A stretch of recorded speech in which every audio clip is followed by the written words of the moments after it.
Preacha the Preacher. I didn't know I was live, y'all. That's how they're looking like, what's going on? But I'm in a hot tub. That's why I look like this, all wet and stuff. You know, I need to wash my hair. You know, I had took my braids out. Took my braids out. I'm in a hot tub in the gym, so yeah. I forget what the title was. Jeez. I forget what the title was. But anyway, I just typed it. Okay, let me think. I just typed this song. But anyway, I was just thinking, and I can't believe I forgot the title that fast. It'll come back. It'll come back.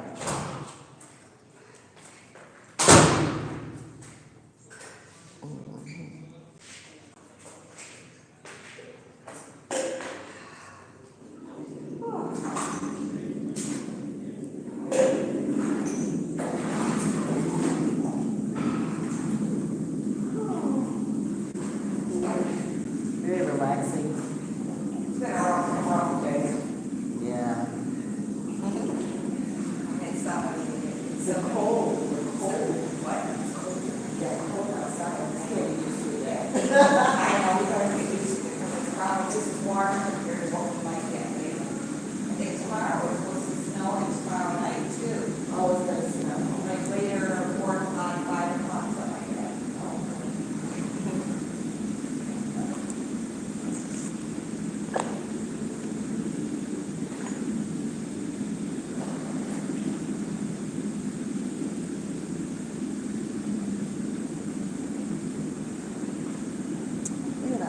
I can't, guys, I feel so sorry.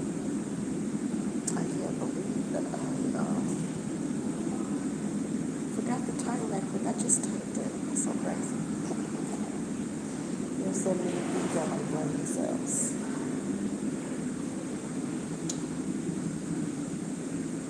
I'm just in a hot tub at the gym. I need to re-braid my hair. Wash it and break it.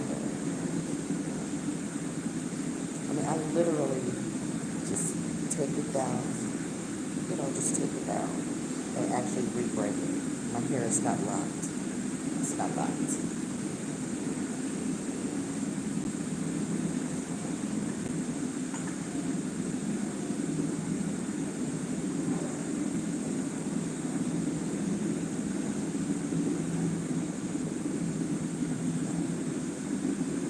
Close the chat up.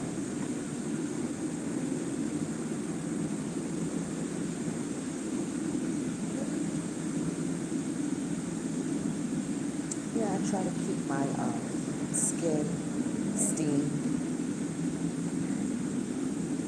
and hair and skin steamed all the time. I go in the steam room and I tub on a regular basis.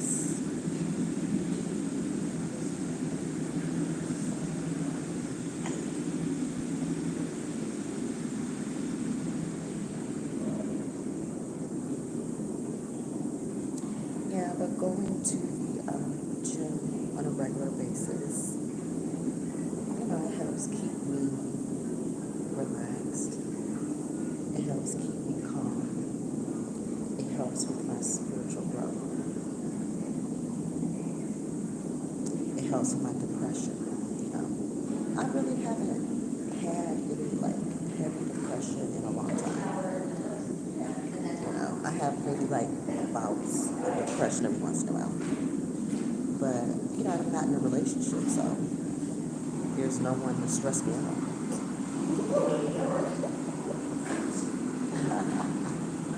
So,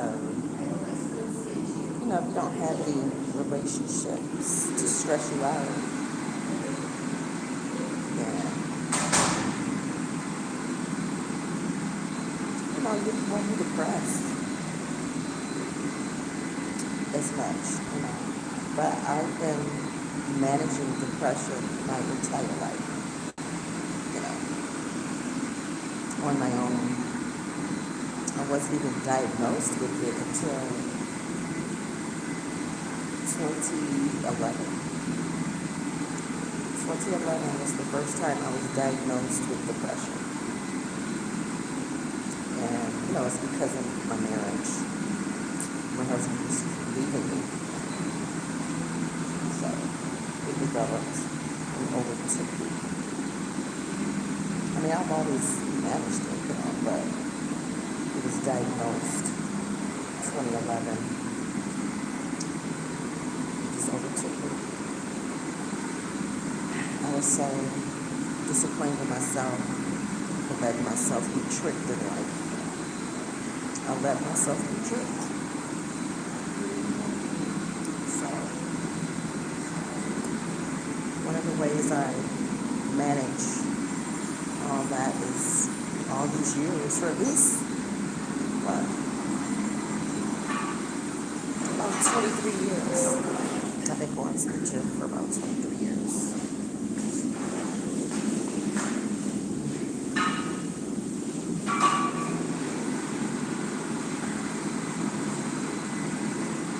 To keep myself, maintain my mental health, my physical health,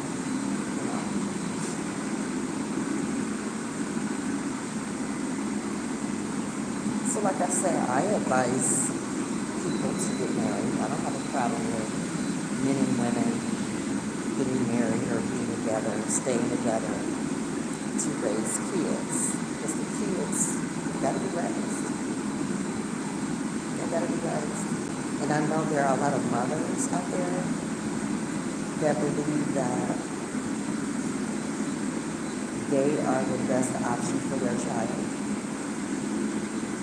And it could be true, yes.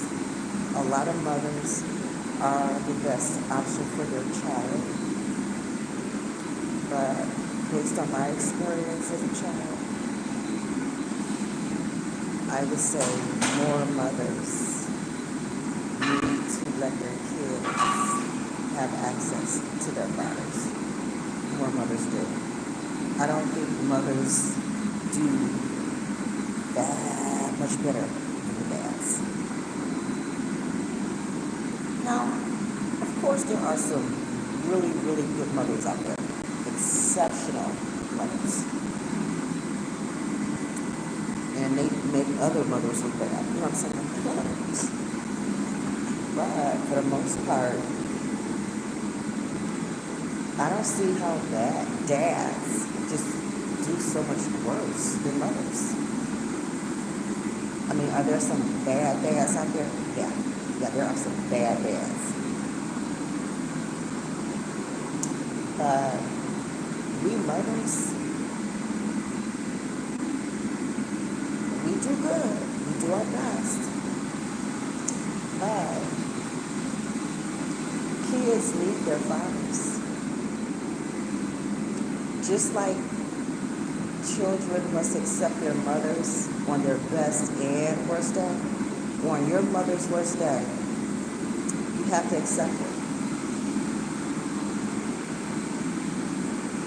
So why do we treat fathers differently?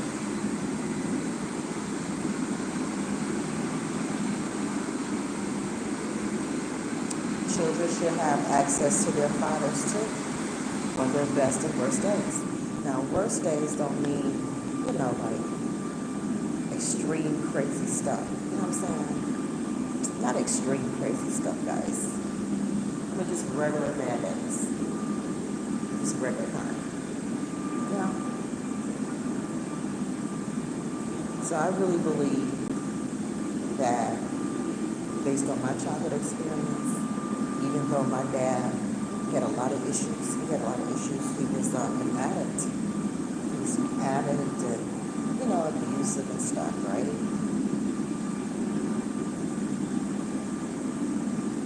And, some may say, well, it's a good thing that you all didn't really have access to your dad growing up because he was an addict and violent, right? But then, without him, probably with and or without him, I end up, molested for 6 years. I was molested by 3 different uncles from ages 5 to 11. That's 6 years of my life. So how is that worse than had my dad been around? How's that worse?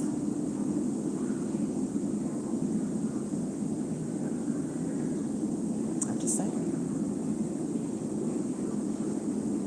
My dad was an addict and violent, but without him in my life, I had, 3 different uncles had access to me for free. The family didn't compensate me for being molested for 6 years. The Bible say people that are sexually, abused should be compensated. Going to jail ain't enough. Going to jail ain't enough. And then in my case, nobody was punished, basically,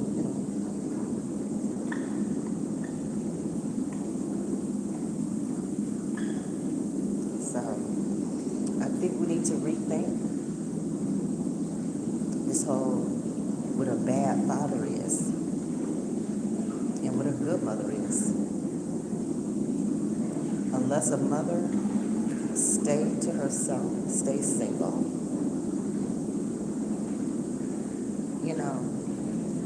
keep her kids to herself and stay,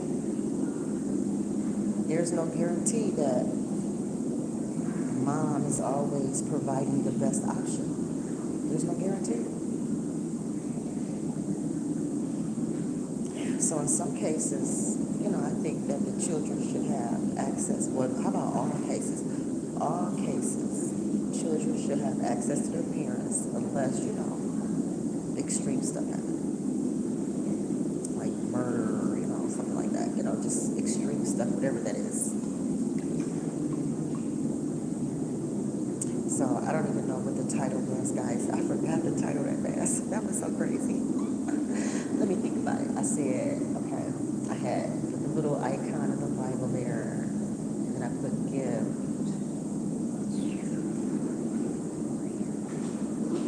Anyway, I forget.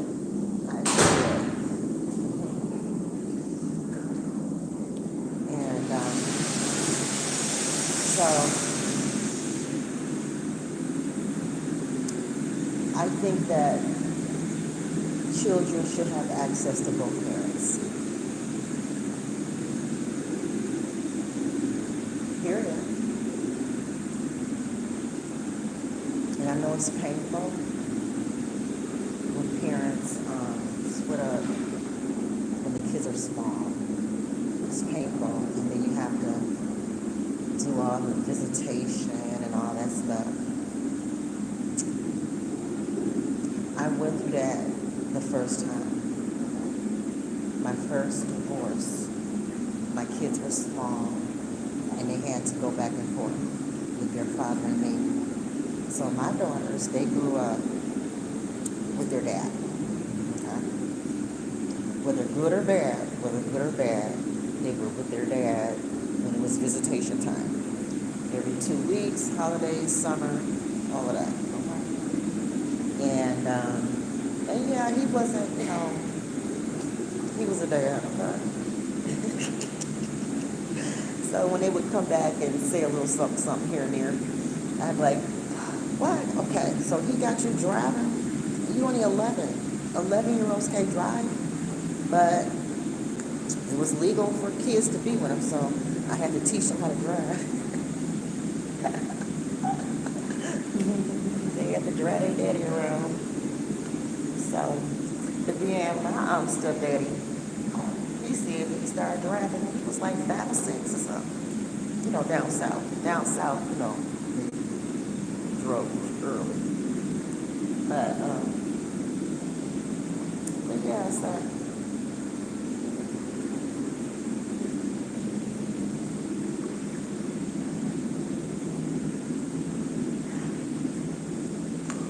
I really speak about, things like that. How men should have more access to their children. They should want to, first of all. Let's start with men need to want to. Put it here. They have to want to. They have to want to be fathers. Let's start here. So my daughters were blessed. They were raised to see their father. I have learned, based on my childhood, I know how important it was for me to, I needed my father, I did, but I didn't have him, so it was what it was. And so I learned from my childhood, and I made sure my kids had access to their dad. And then when it came to my adopted sons during my second marriage, I went through like a forced adoption experience, And so when that marriage wasn't going to work out, I decided that I'm going to stay. I'm staying. These are boys, and I'm not about to be out here being a single mother, divorced mom with adopted boys while he run off with his white woman, okay? He was about to run off and leave me with some adopted boys while he go and play around. I was like, no. I refuse to be a single mother or a divorced mom with my daughters. Because I got remarried. You know what I'm saying? I got remarried fast. And then I refuse. I just refuse to be alone. I just refuse. Once we adopted kids, I was basically forced to.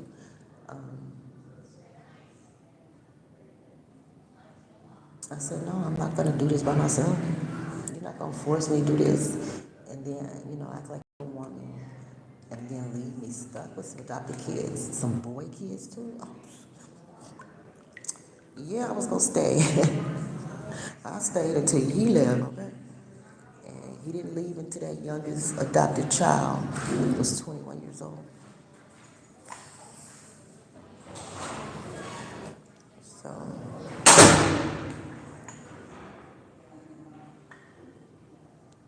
well, I hope whatever I've been talking about for these 18 minutes is related to the title. Because I forgot that fast. That's so crazy.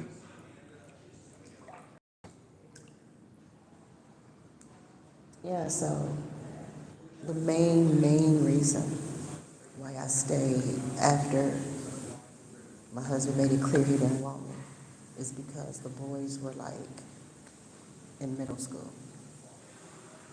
They were in middle school, the boys that we adopted.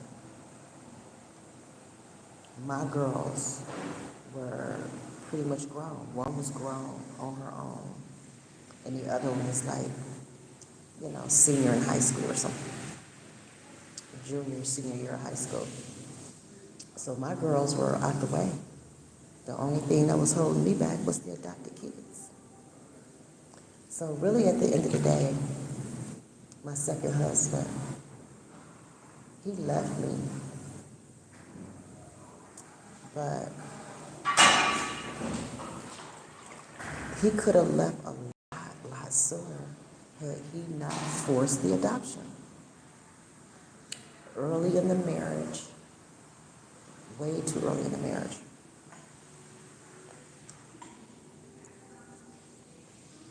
Pushed adoption. We just weren't ready. I was trying to explain that, but he wouldn't listen. So,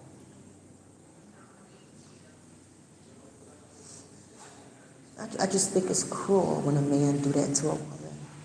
Force children on a woman. Force children on her. Basically force her out of independence. He forced me out of my independence and then punished me for it and then left me for somebody else when it was convenient for him.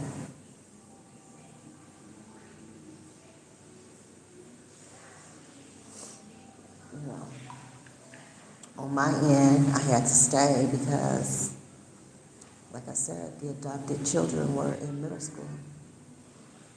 So I know the boys will never see things my way. They will never understand or see it my way, and that's fine. But I went through all that abuse because of them and for them. I endured and hung in there for them and for myself because it would not have been healthy for me and my boys to be left alone while their adopted dad just run off free, scot-free. My daughters would have been grown and gone, and I would have been stuck with adopted kids that he was determined to have. I couldn't do that to myself. I couldn't do that to the boys. I mean, like,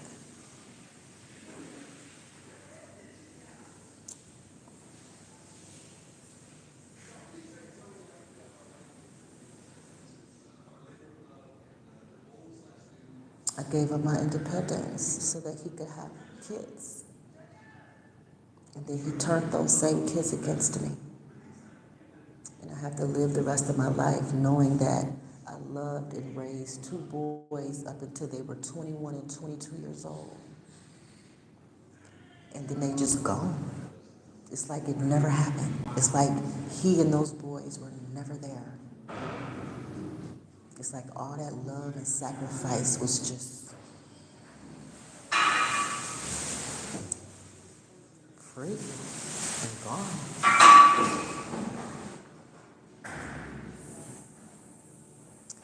I don't think my ex will ever understand the damage he did to my spirit. I don't think he'll ever understand or want to or care to or anything. The magnitude of crushing and pain and brokenness he inflicted on me. He don't care or want to know. He don't care to. He's detached himself from it, freed himself from it. It must be nice to be able to just move on like that, like you never did nothing. That must be really nice. I've never been able to afford that type of movement. Just go around hurting people and don't have no real consequences for it. I've never had that luxury.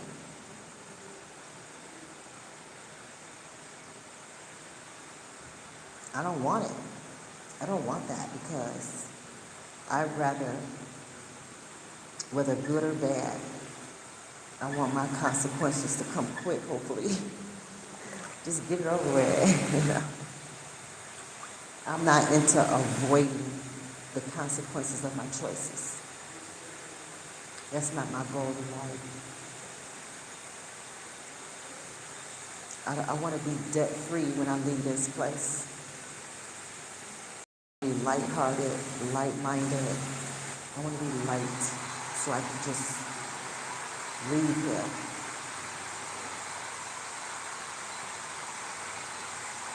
So, at the end of the day, whatever I've done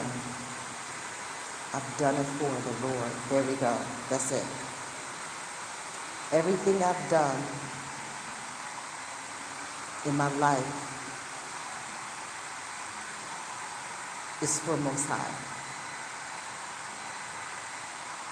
I raised all those kids for Most High. It wasn't for the men. The men didn't stick around. The men didn't commit, you know. So it wasn't for them. It was all for Most High. Everything was for Most High.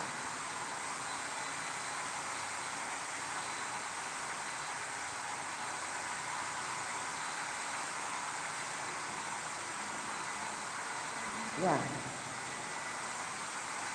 When you do marriage and family life for the Most High, when you do it for Him, then what the other people do, your spouses, I'm not going to say it don't matter, but it doesn't carry as much weight as we give it credit.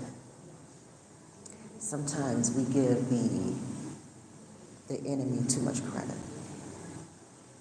Sometimes we give our spouses too much credit, way too much credit. Sometimes we take some of God's work and give credit to where it don't belong. So sometimes I have to catch myself, giving my exes too much credit, saying that they did this, they did that, they did this. Well, sometimes you gotta cipher through and know what they did versus what was Most High. Because sometimes Most High, He intervened and stuff. And it may look like, whoa, like it might be coming from somewhere else. It could look that way.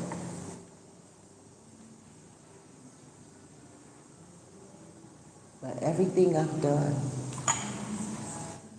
it for the Lord. At times, the tears and the sadness may cause me to, hurt and blame and call people names. Like home records and stuff,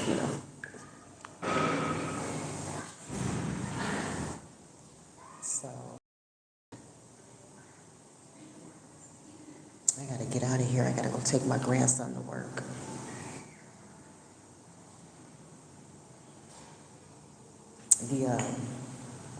The jets are off anyway in this hot tub. The jets are out anyway, so I'm in here by myself. Just chilling. I gotta get out of here. But yeah, so I'm more healed by the day. Not 100%. Not 100%.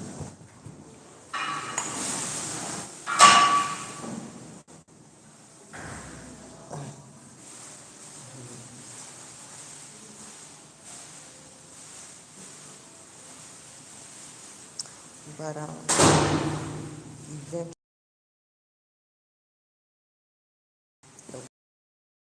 eventually. But right now, guys, I'm feeling good. I'm feeling really good. Starting to get out and I'm talking to people again. This is so cool. Oh, look at all of it. I'm so glad to be over the hardest part of my divorce. I am basically over that divorce. Oh my God, guys. I didn't think this day would ever come. It's been like since 2011. I've been waiting for this to be over since 2011. Because once a man lets you know he don't want you, child, you better believe him. My husband treated me like dirt during those years of I don't want you. And he's just waiting for his, the chance to go. Or waiting to afford it. He was waiting for his money to build up. But during the divorce, when he was trying to sneak and slap the divorcee in, we have been talking about it, but he still slid and filed without, even though we emailed and talking about it, he filed without even telling. How you gonna file without telling me? And we've been talking about it. I'm the one that asked you to decide. I'm the one that said you need to decide. You don't get to just walk out on me and don't come back without filing a divorce. You need to, if you're gonna walk out, then you need to stay gone and file the divorce right with you. I held his feet to the fire. No, you don't walk out on me and think you're gonna just come back in 5 or 6 years after you done laid up with somebody. No, you're going on a divorce.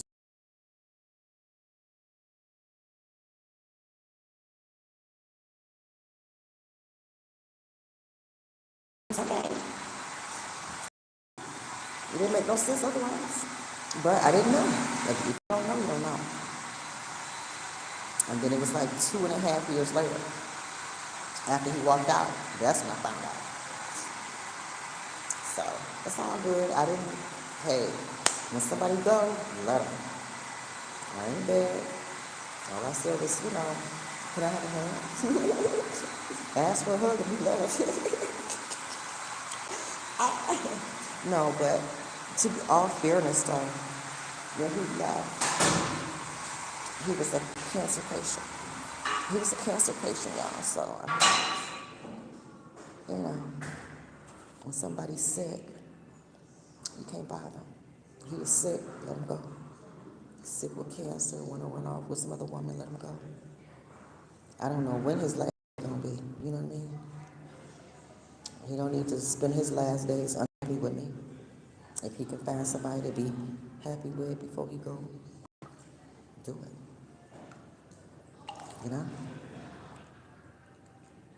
I'm not the caregiver. He didn't want me to be his caregiver. Good, I don't want to change no diapers and stuff anyway unless I have to. Let somebody else do that. She had nerve to her change his diapers and get his water and all that. She had nerve to let her do it. But what he may find out, some people, they get paid for that stuff. That don't mean they gonna do it for you. She get paid at work for that. That don't mean they come home and do that. Better have some good insurance, right?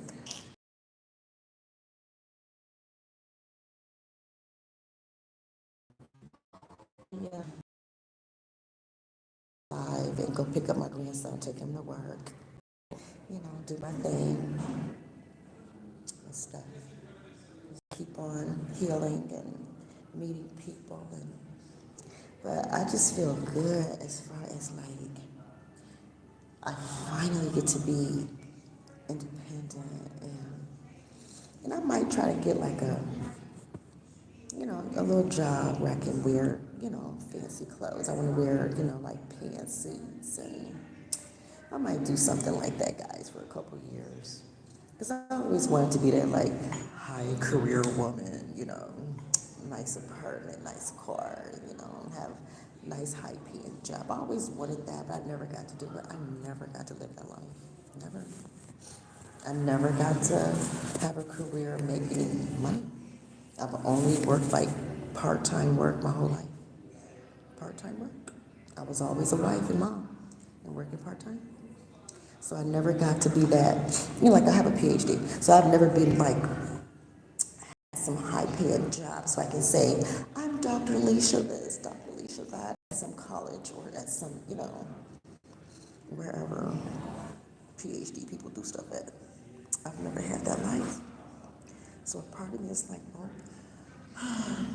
get my resume together, maybe find like a professional development person, a headhunter or something like that, and see if someone can get me like a really nice high-paying job and a nice, apartment somewhere where I'm driving my little BMW or I really want a Cadillac SUV. Get my Cadillac SUV and, I'll pull up to work and get out and, get Starbucks and go to my office. I want to, fancy, I never got to live all that stuff. Never. I'm 55 with a PhD and never got to live that college graduate, make money lifestyle. My husband's did. I got stuck at home with kids. And they got to live corporate life. What the second husband did. He got to live his best corporate life when I was at home with a PhD, and then he just gonna leave. You see what I'm saying? That's just what I'm there. So I can stay healthy enough, find a headhunter, get me cleaned up, get me cleaned up professionally, and then for the first time in my life, go out there and, hey, be Mary Jane, like Gabrielle Union. You know what I'm saying? So shit like that, guys. I never got to do that. And I did everything in life that should have allowed me to be able to live that life, but I married the wrong person the second time. I married the wrong person. And maybe it'll be made up for. But see, I don't want to punch a clock. That's my problem. I don't want to punch a clock. I definitely want my own. So, I don't know, I may have to punch a clock for a couple years until I can get my own the way I want. But we'll see. All right, guys, I'm going to get off this live because I forgot what the title was anyway. But I think I touched on it. I hate that. As soon as, first of all, I didn't even know I was live. I didn't see the button hit. And then I'm like, wait a minute, what's the title? So I didn't can say something. And so, well, you all be blessed. And I thank you all for supporting my channel. Please click like and subscribe. I'm going to be doing a reading soon. I haven't done a reading since, it's been a few weeks, and I was with my grandson, Carson. He had helped me with a reading the last time. And so the numbers that we're playing, the lottery numbers or other type of numbers you want to play, the numbers that we are running for the rest of the year is 748, play 105, and 888 is really hot. I don't know if it's like a lottery number, 888, but 888 is a hot number. Okay. 748, 105, and 888. All right, guys, you be blessed.